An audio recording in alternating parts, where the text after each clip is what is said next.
여러분 안녕하세요. 반갑습니다. 오늘은 8월 28일 수요 성경 공부 시간입니다. 사도행전 속으로 41번째. 자, 이제부터 시작하도록 하겠습니다. 자, 오늘서부터는 사도행전 16장인데요. 지난 시간에 사도행전 15장 마지막 부분, 그 5번, 문제 5번을 이제 하지 않았기 때문에 오늘 그 문제를 다루고 16장을 넘어가도록 하겠습니다. 근데 사실은 오늘 마지막 15장 마지막 부분을 다루는 이야기가요. 사실은 이제 사도행전 속에 나타나고 있는 선교의 선교의 그 방향을 바꾸는 그러한 사건이 되고 있습니다. 그러니까 참 아이러니하게도 참 사도행전 가운데 가장 가슴 아프고 또 가장 우리를 슬프게 한 그 사건이 사도 바울과 바나바. 바울이 어떤 사람, 바나바가 어떤 사람입니까? 사도 바울을 그 남들이 다 외면하고 의심하고 또 그렇게 핍박했던 사람이라고 다 그렇게 외면했던 그 사도 바울을 사울이었던 청년을 데리다가 자기가 진짜 한마디로 우리말로 키웠지 않았습니까? 위대한 선교사로 키웠는데 이 마가 요한이라는 이 바나바의 조카로 말미암아 서로 싸우게 되고 둘이 갈라지는 그런 진짜 가슴 아픈 역사를 만들어내거든요. 근데 그 일이 오히려 이 세계 선교 역사의 흐름을 바꾸는 하나의 단초가 된 사건이었다는 거죠. 그래서 우리가 참 아이러니하게도 참 재밌어요. 성경이 이렇게 싸운 사건이 서로의 위대한 그 초대 선교사들이 그렇게 싸웠던 일들이 어떤 선교의 방향성을 바꾸는 그러한 계기가 되었다는 것에 대해서 참 아이러니하다 생각도 들고요. 또 그 사건의 단초가 되었던 마가 요한이라는 사람을 좀 조명해 보면서 여기에 이런 깊은 또 하나님의 뜻이 있었구나라는 것을 오늘 여러분에게 말씀을 좀 드리려고 합니다. 자, 먼저 문제를 좀 보도록 하겠습니다. 자, 지난 시간에 15장 5번의 문제입니다. 바나바와 바울이 심히 서로 다투게 되는 원인과 그 결과에 대해서 말해보세요. 자, 성경 한번 읽어볼게요. 며칠 후에 바울이 바나바더러 말하되 우리가 주의 말씀을 전한 각 성으로 다시 가서 형제들이 어떠한가 방문하고자 하고 바나바는 마가라 하는 요한도 데리고 가고자 하나 바울은 밤빌리아에서 자기들을 떠나 함께 일하러 가지 아니한 자를 데리고 가는 것이 옳지 않다 하여 서로 심히 다투어 피차에 갈라서니 바나바는 마가를 데리고 배 타고 구브로로 가고 바울은 실라를 택한 후에 형제들에게 주의 은혜에 부탁함을 받고 떠나 수리아와 길리기아로 다니며 교회들을 견고하게 하니라 라는 말씀을 하면서 마치고 있습니다. 15장을 마치고 있습니다. 자, 여러분들이 성경을 읽었듯이 어쨌든 간에 이 마가 요한이라는 사람이 이제 함께 처음에 그 1차 전도 여행의 수행원으로 동참을 하게 되었는데 이 마가 요한이 여러분도 아시죠? 이 밤빌리아라는 곳에 이르렀을 때 같이 계속 가지 않고 너무 힘들어서 다시 돌아오게 되죠. 다시 예루살렘으로 떠나게 됩니다. 그 일로 인해서 아마 바울이 굉장히 좀 괘씸한 생각이 들었나 보죠. 아니 함께 일하러 가자고 주의 복음을 전하러 가자고 그렇게 맹세하고 헌신하고 갔는데 중간에 힘들다고 떠나가 하면서 속으로 아마 좀 바울이 좀 못마땅하게 생각했나 봅니다. 그런데 바나바가 이제 2차 전도여행을 떠나기 전에 우리 내 조카 마가 요한에게 다시 한번 기회를 주자. 아마 요한도 삼촌 내가 지난 첫 번째 여행에는 내가 너무 힘들어서 돌아왔는데 이번에 다시 저를 동행하면은 제가 열심히 하겠습니다. 뭐 이런 이야기를 했겠죠? 그래서 이제 데려가자니까는 이 바울이 보통 사람이 아닙니다. 안 돼! 너! 사람은 절대 변하지 않아. 뭐 이런 식으로 했겠죠? 그 한 번 힘들다고 떠나간 놈이 또 요번에 들어가가지고 중간에 또 나가면은 그거 어떡하겠냐고. 그때도 참 많이 힘들었는데. 그래서 이제 반대를 했는데, 좀 이 일이 좀 굉장히 커져가지고 두 사람이 막 심히 다투어서 결국은 헤어지게 됐다는 거예요. 이거 엄청난 쇼킹한 일이에요, 사실은. 사실 이거 굉장히, 이 초대교회 선교 역사 가운데 굉장히 부끄러운 일이에요. 그러나 이렇게 부끄러운 일이 나중에 유럽 선교의 관문이 되었고, 유럽이 복음화되는 하나의 단초적 사건이 되었다라는 사실입니다. 자, 그 주인공, 마가가 어떤 사람인가에 대해서 오늘 말씀을 드리겠습니다. 여러분 마가라는 사람이 있잖아요. 사도행전에 등장했을 때에 어떻게 등장하냐면요. 자, 여러분 성경 한번 볼까요? 자, 이 사도행전 12장 15절에 보면은요, 바나바와 사울이, 그 당시에 사울이에요. 자, 부조하는 일을 마치고, 이 지금 안디옥 교회에서 성경을 그 당시에 가르쳤죠. 바나바는 안디옥 교회의 초대 목회자였지 않습니까? 바나바가 사울을 데리고 와서 1년 동안 성경을 가르치는 일을 했거든요. 그때 이제 예루살렘 그 지역에 기근이 들어가지고 이 안디옥 교회 교인들이 헌금을 모아서 이 바나바와 사울 편으로 헌금을 보내지 않습니까? 그래서 부조하는 일을 마치고 예루살렘에서 돌아올 때 마가라 하는 요한을 데리고 예루살렘에서 돌아왔다라고 그렇게 말씀을 하고 있습니다. 자, 그러니까 이 마가라는 요한이라는, 이게 여러분 성경 말씀 안 보셨죠? 자, 여기 다시 보겠습니다. 사도행전 12장 25절에 보면요, 바나바와 사울이 부조하는 일을 마치고 마가라는 요한을 데리고 예루살렘에서 돌아오니라 라고 그렇게 말씀하고 있습니다. 그러니까 그 당시에 마가 요한이 예루살렘에서 있다가 이제 그러니까 아무래도 자기 삼촌이니까 바나바와 함께 바울과 함께 이제 안디옥으로 이제 오게 된 그러한 것을 처음으로 12장 12절 25절에 기록하고 있습니다.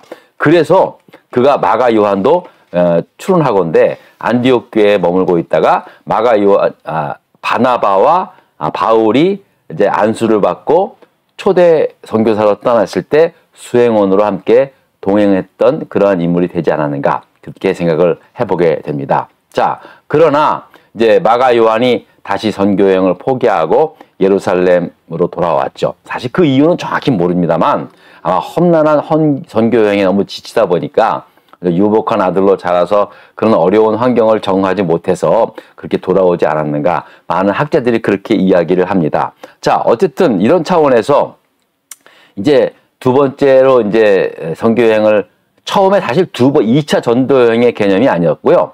여러분들이 앞서 성경 말씀 기억했지만 바울이 그렇게 제안을 합니다. 바나바한테 우리 바나바 목사님, 이제 우리가 1차 선교여행을 거르게 다녀왔는데 그곳에 다시 가서 그 사람들이 신앙생활 잘하고 있는지 그걸 좀 확인해보고 오자고 그렇게 제안을 했던 거죠. 그래서 바나바가 그래? 그러면 중간에 다시 돌아간 내 조카 마가 요한도 같이 좀 데려갔으면 안 되겠어? 이제 그렇게 얘기를 한 거예요. 그러니까 거기서 안 된다고. 그 일 때문에 이제 서로가 싸우게 된 거죠.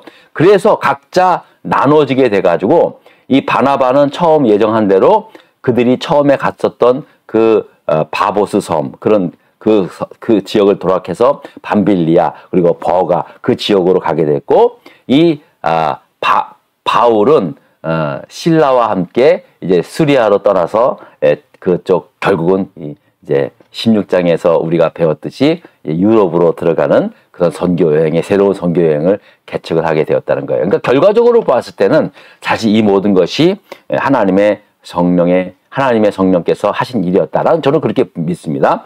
당연히 그렇게 했고요. 자, 그런데 결국 그 일로 인해서 이제 결국 크게 마가 요한으로 인해서 이제 결국은 바나바와 바울이 크게 다투어서 갈라지게 되었고, 이제 그 이후부터는요, 16장 이후부터는 사실은 바나바와 마가 요한이라는 이름이 나오지는 않습니다. 사도행전에서는요. 자, 그러면 결코 바나바의 그런 선택이 틀렸다, 그걸 말하는 건 아닙니다.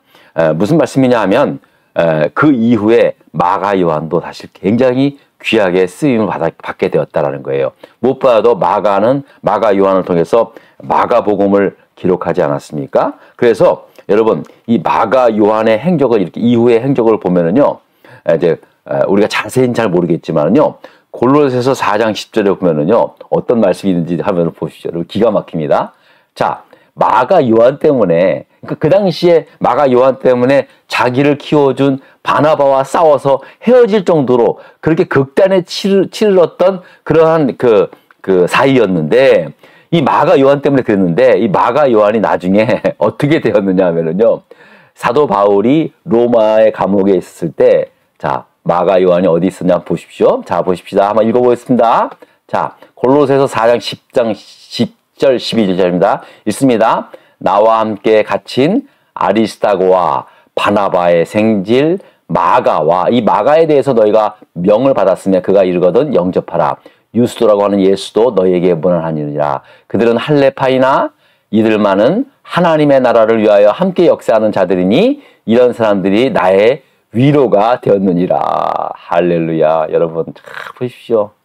예?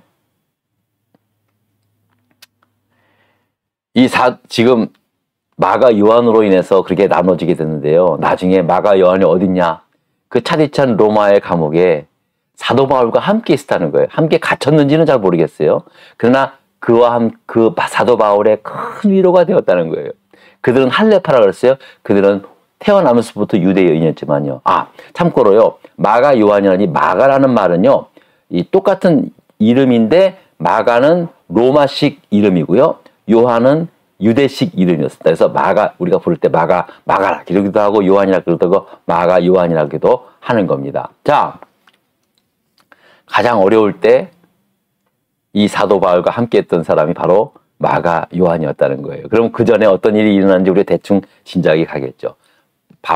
아마 바울도 많은 후회를 했었을 거고요.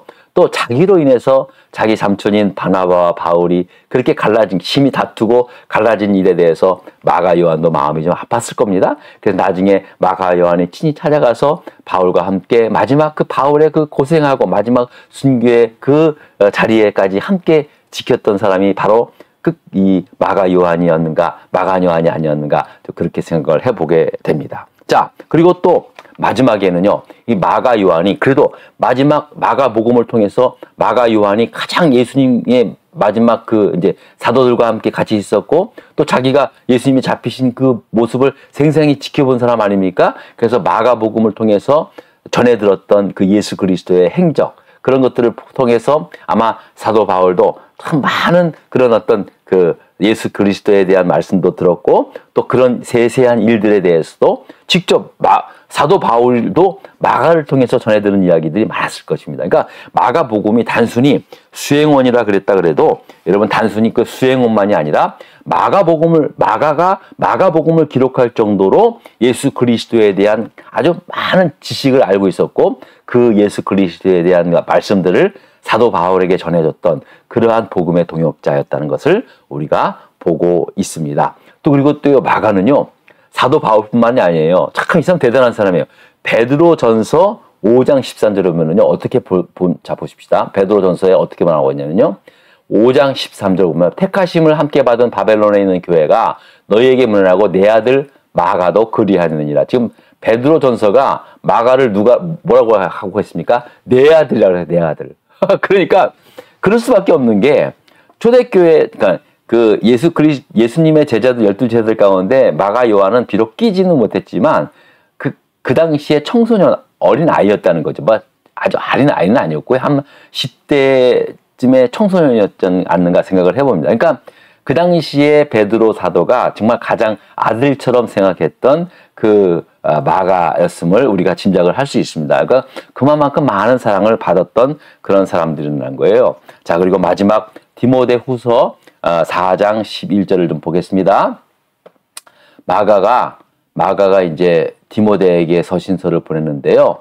지금 현재 마가가 이제 로마에 있었을 때 로마 감옥에 있었을 때 디모데에게 이렇게 말합니다. 누가만 나와 함께니라 내가 올 때에 마가를 데리고 오라 그가 나의 일에 유익하니라 라고 그렇게 마가 요한에 대해서 또 한 번 언급하고 있는 것을 보게 됩니다.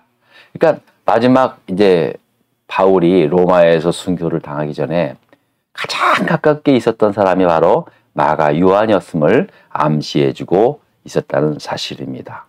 여러분 우리가 이 말씀을 쭉 보면서요. 비록 그 당시에 그 사건만 보면은 오늘 여러분들이 읽으신 사도행전 15장 마지막 부분의 바나바와 바울이 다투었다는 그 말씀을 보면은 이게 뭐야 이게 말이야. 전도자들이 말이야 서로 다투고 말이야 서로 싸워주고 말이야. 아니 좀 같이 좀 사랑하면 안 돼? 아니야. 그렇게 전도하다가 그렇게 예의도 없이 그렇게 도망간 사람은 데려가지 않는 게 바울 말이 맞아. 이렇게 생각할 수 있잖아요. 그런데 그 사건만 보면은 참 아쉬운 게 너무나 많이 있지만 그 전체적인 내용을 보면은요. 진짜 합력하여 선을 이루시는 하나님의 놀라운 역사를 보게 됩니다. 여러분, 뭐 그렇다고 해서 싸우라는 건 아닙니다. 그러나 주님의 몸된 교회를 섬길 때는요. 사실은 우리가 마음이 아픈 일도 있었고 원치 않은 다툼과 또 원치 않은 헤어짐의 역사도 있습니다. 그러나 우리가 주 안에서 하나 되었을 때 결국은 하나님의 성령께서 우리 모두를 묶어주시고 하나님의 선을 이루시는 것들을 이 마가 요한을 통해서 이 한 인물을 통해서 우리는 보게 됩니다. 여러분 우리가 다 필요한 거예요. 사도 바울과 같은 목숨 건 순교를 각오하고 복음을 전했던 그 열정적인 복음 전도자도 필요했지만은요. 끝까지 남의 허물까지도 다 비록 자기 조카라고 하지만 바나바는요 조카뿐만 아니에요. 그 누구도 진짜 그 남들이 다 외면했던 사울이라는 청년도, 응? 스테반이 죽었을 때 돌을 던지는 사람들의 옷을 이렇게 맡았던 그 잔악한 사울도 데리고 와서 품어주고 그를 위대한 전도자로 만들었던 이 바나바의 이 모습이 있었기 때문에 사실은 마가 요한이 바울과 끝까지 함께 할 수 있었다는 사실입니다. 저는 그래서 이 바나바의 그 모습은 이제 더 이상 나오진 않지만 참 바나바라는 사람을 저는 제일 좋아하고 있어요. 예, 우리가 끝까지 열심히 바울처럼 정말 많은 곳에서 복음을 전하고 많은 사람들을 주께로 돌아오는 사람도 돌아오게 하는 그런 위대한 전도자도 필요하지만 그 한 사람 바울이라는 사람의 그 허물과 그 끝까지 그를 갖다가 붙잡고 사랑해줬던 그리고 이끌어줬던 바나바의 그런 사랑이 없었다면 어떻게 그런 일을 일어날 수 있었겠습니까? 그러니까 이 모든 게 다 필요하다는 거죠. 다 필요하다는 거예요. 그러니까 여러분 그런 마음을 가지고 우리가 여러분 남은 생에도 여러분들을 통해서 하나님이 어떻게 역사하든 간에 우리 모두는 하나님께서 합력하여 선을 이루시는 그런 놀라운 일꾼됨을 우리가 믿고 우리 끝까지 주님의 몸된 교회를 위하여 쓰임받는 우리 모두가 되기를 주의 이름으로 부탁을 드리겠습니다. 여러분 감사드리겠습니다. 또 다음 주에 뵙겠습니다.